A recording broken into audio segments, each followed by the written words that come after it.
not over yet.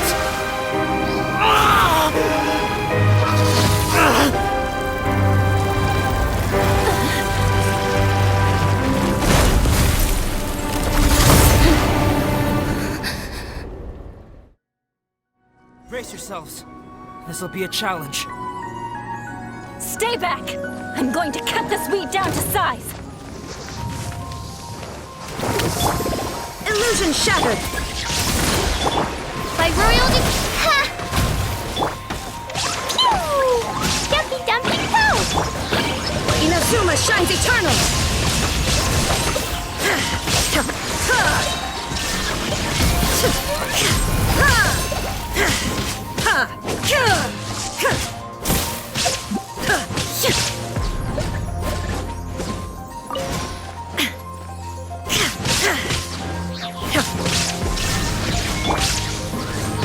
Midnight vent.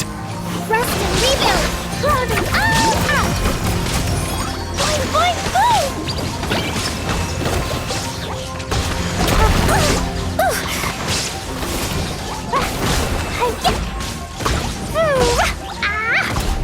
Dumpy dumpty go!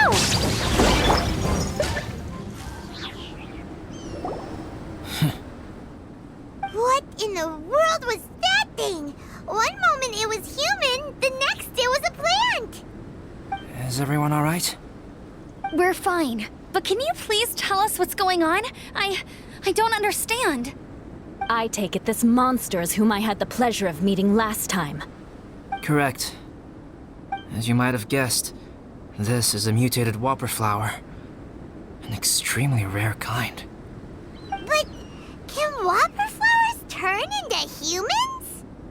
Not typically, but conditions on Dragonspine are far from typical.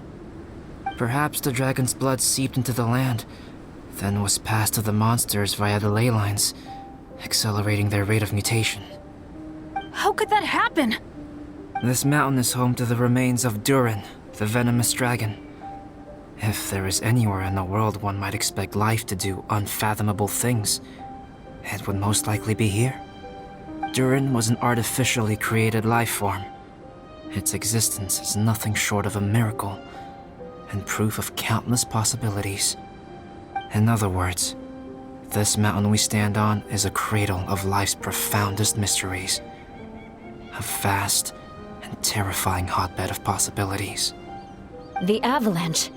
It must have been the work of this imposter. Agreed. All the other troubles you faced on the way down could also have been its handiwork. Right, I forgot all about that. It's not inconceivable. But what was its purpose? Was it just trying to get rid of us? I have a preliminary hypothesis on this. Whopper flowers are masters of mimicry, and those we encounter in the wild often appear in the vicinity of the plants they impersonate. In other words, the whopper flower likely has an instinct to replicate and replace. As a plant, it will disguise itself as another plant and infiltrate the group, hiding among them for cover. The plant being imitated has no way to detect or fight back against this behavior. But when it disguises itself as a human... It wanted to replace you and infiltrate our group? Yes. Maybe it created the avalanche to get rid of us. I predicted this eventuality, so I availed myself of the avalanche to hide and lure it out.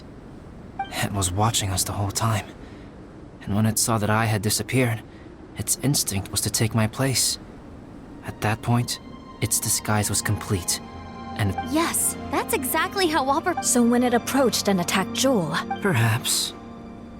Or maybe it enjoyed posing as a human, and wanted... We're fortunate to have discovered it in time. I think the Traveler was the first person other than Albedo to notice something... Traveler, how could you tell the real me and my... I want to know too. I had no idea the other guy was an imposter. I see. It goes to show how difficult it is to impersonate a human. This mutant whopper flower tried its best to replicate the original exactly. Unbelievable. To think that dragons...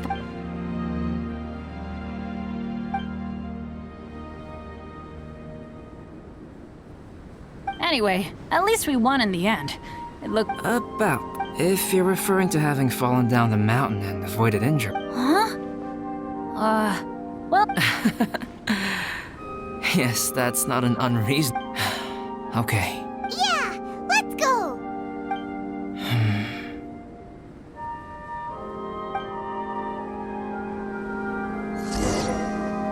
Allow me!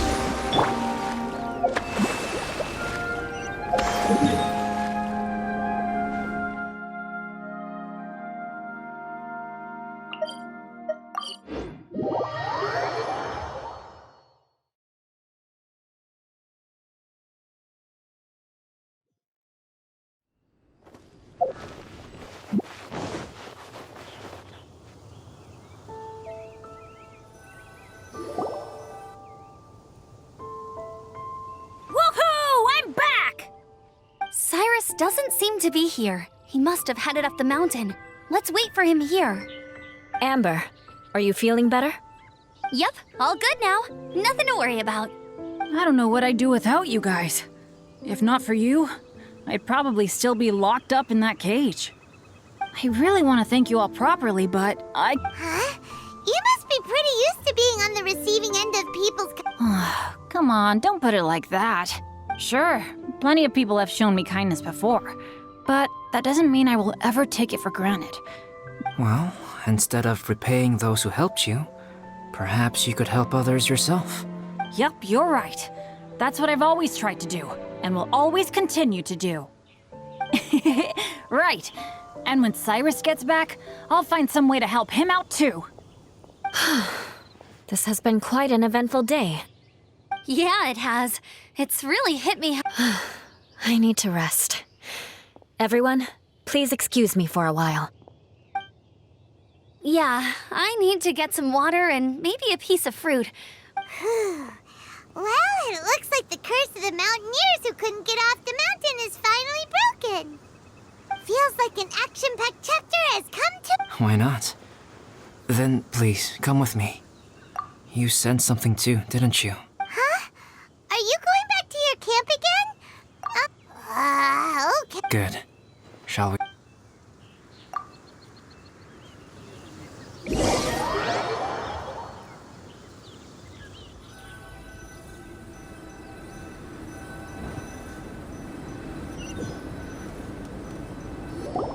Sorry for bringing you back here once again.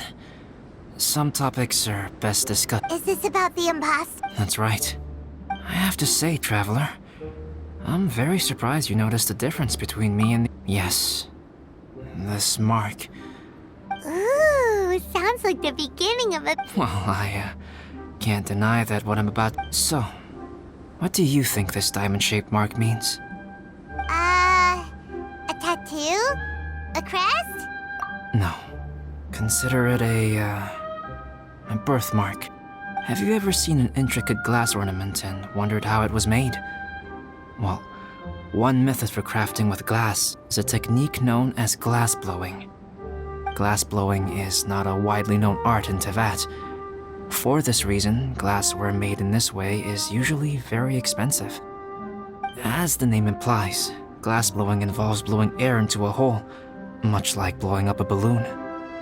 This type of glassware is known for having a pontil mark at the point where the blowpipe was inserted, where the hole was sealed at the very end. This mark is a sign that the item was crafted by a human hand. Sounds kind of amazing. It is a wondrous and beautiful art form. Alice says that these marks are seen as proof of the maker's fine handiwork. My mark is something similar to this. The difference between synthetic and natural life lies the energy of a natural life form flows out from within. That's why flower creating life artificially, on the other hand, and the alchemical substance drips and spreads out in all directions, resulting in this rather ingenious diamond shape. Wow. This mark is a sign of my artificial origins. I presume that the impostor intentionally avoided replicating this mark, so as not to become less than perfect himself. You are fundamentally different from other people. I have few qualms, just as Paimon said. It all sounds like a story. even if you were to tell anyone else. The transcendent and miraculous are not the only things to which human beings as people like to believe that the or in other words, I have friends who write novels. Making up stories is easy. Oh, Paimon's the best guide into in that case, how about we can base our stories? Sounds great! I understand. We'll see whose story is. Deal! Okay, we'll regroup. Sure.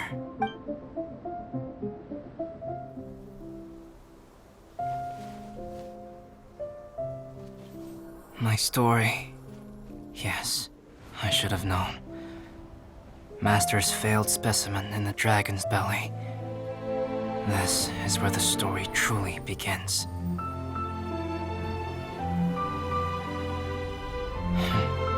If we switched places, if you were the survivor, then as the abandoned experiment, the failure of the primordial human project, I'd want to replace you too.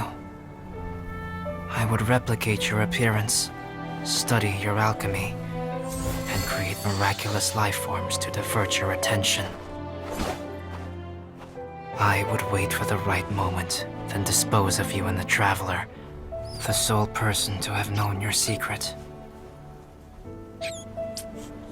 And then, I could finally experience the joy of being brought into the world.